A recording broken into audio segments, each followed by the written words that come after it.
If you're trying to find how to file I-612, application for waiver of the foreign residence requirement, then this is the right video for you.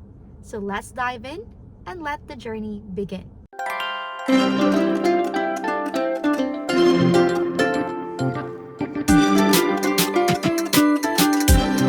Hello everyone, good day from Central Florida, USA.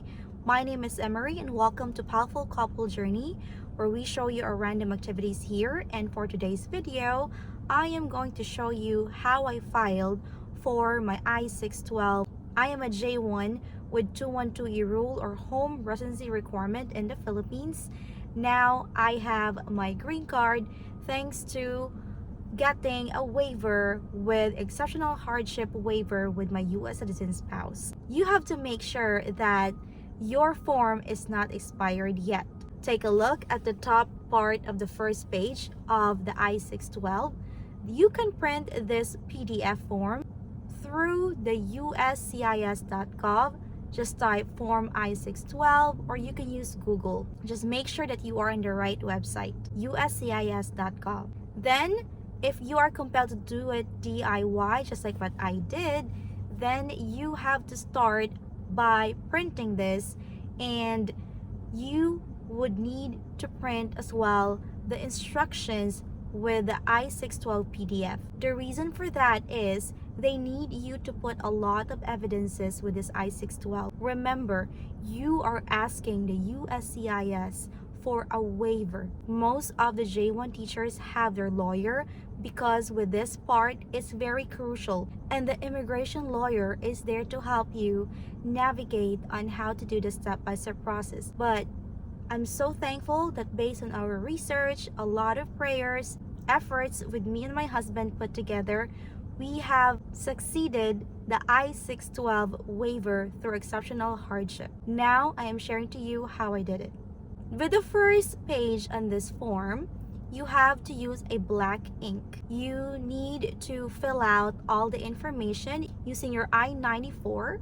I'm gonna put the links on the description, that way you know where to navigate. And also you have to have your passport, your DS 2019, and a lot of other evidences that is needed based on the case that you have filed for exceptional hardship waiver. The I-612 and the DS 3035 with the Department of State go hand in hand. The USCIS not determine if you're gonna have a waiver if you will not be able to file the DS 3035. A lot of the immigration lawyer want you to start with the DS 3035 before filing the I-612. Well, with my case, I did the I-612 first before the DS 3035 because I did it during 2021 and it worked for me. But it's really up to you on whatever you decide. Just ask for a legal advice from your immigration lawyer because I am not an immigration lawyer. I'm just here to share my experiences with you and how I did it through DIY. Page 1, you start. Make sure that you filled all the details. Put NA if it's not applicable to you. Read the instructions before filling out this form. I put the highlights on the yellow part on the blanks. That way you know that that is an important part to fill out, especially if you are just like me, single prior to getting married to my U.S. citizen spouse. He's also single, so this is a straightforward case. No strings attached, no kids, no prior divorces. So this is going to be simple, easy, but again, full of evidences that you have to put. I have like this thick of pages. And we use the yellow manila envelope, labeled it, and it is very important to put tabbings. The USCIS officer would appreciate if you have tabs. That way it's easier for them to find your evidences and your plea to give you a waiver. So this is going to be page 1. This is going to be page 2. I am from the country, the Philippines, so I put Philippines there as my country of origin. And the country of birth, part 2, number 3.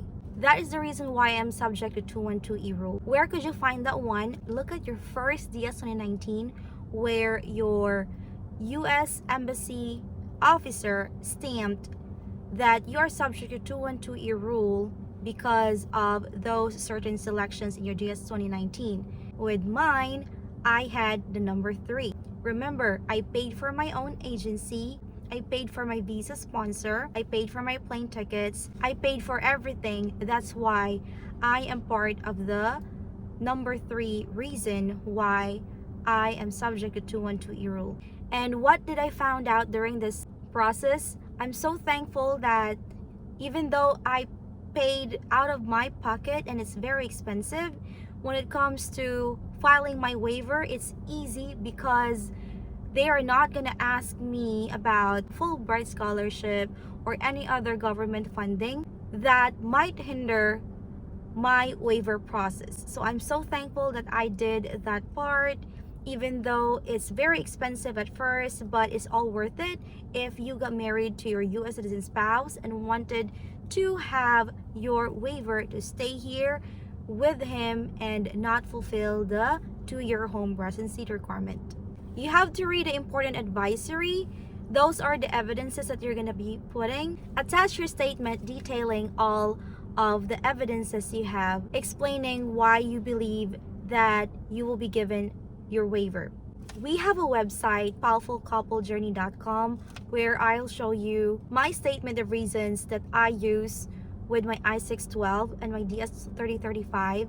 They're most likely the same, but there are some differences and changes that I did that is applicable to the department, which is the USCIS and the Department of State. So if you would like to check out that one, it's going to help us out and to help this channel as well to continue with our advocacy on helping you know how to navigate a do-it-yourself process with the J1 waiver. Not a lot of videos in YouTube are telling about this process. I know it's really hard, but the Powerful Couple Journey is here to help you and hoping you will help back as well. And let's go to the next one. Page 3, part 4 is for your U.S. citizen spouse. We are blessed if we have our spouse who already lived here in the U.S. because you only need to have their birth certificate and no other forms. Most likely you're going to put NA to the other blanks there. So make sure you also have the certified copy or just a photocopy of the birth certificate of your husband because that is also needed as part of your evidence. Page 5. Again, if you are compelled to do this on your own, you don't need an interpreter. Most likely you're going to put NA. Page 6. Page 7 will be additional information. And again, do not forget to put NA. So with the part that says you have to put your signature, make sure you put the signature and the date because it is very important. So just make sure you stipulate your signature. So as far as your evidences, make sure that you know your timeline. I really hope that you submit this form in your 2nd year as a J1 teacher, already married to your U.S. citizen spouse, or after you have your extension, which is on your 4th year, because this process is going to be so long. It took me almost 2 years to get my waiver, get my favorable recommendation with the Department of State, and then eventually get my green card. So just make sure that all the evidences are filled, and please visit the POWELLfulCoupleJourney.com because we have a statement there. At the same time, the evidences that we put. Looking forward to help you guys to navigate your J1 waiver process.